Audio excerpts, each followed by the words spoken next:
ఈ లోకయాత్రలో మనం ముందు కొనసాగుతున్నప్పుడు ఎన్నెన్నో మనం ఎదుర్కోవాల్సి వస్తుంది. ఎన్నెన్నో స్థితిగతులు మనకు ఎదురవుతూ ఉంటాయి.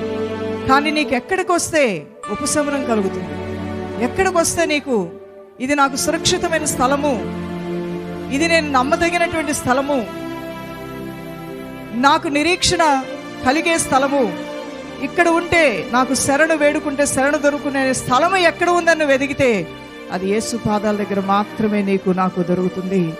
ఎందుకంటే మనల్ని పిలిచిన దేవుడు నమ్మదగిన వాడు.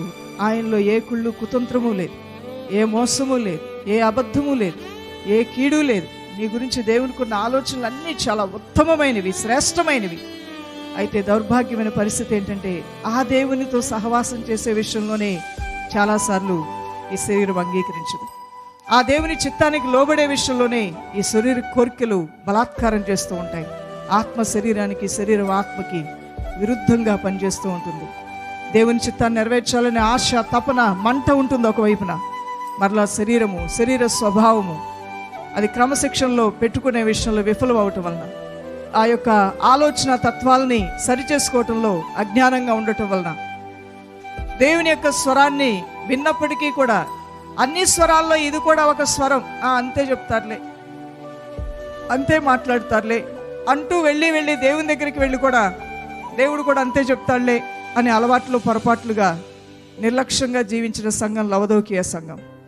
లవదోకియ సంఘం యొక్క నిర్లక్ష్యం వలన అది దిగంబరత్వంలోకి వెళ్ళింది, అవమాన భారంతో కృంగిపోయింది. అయినప్పటికీ ఆ తన స్థితి ఏంటో తను గ్రహించుకోలేనటువంటి బలహీనమైన స్థితిలో ఉన్నటువంటి ఆ సంఘాన్ని చూసి దేవుడు దుఃఖపడ్డాడు.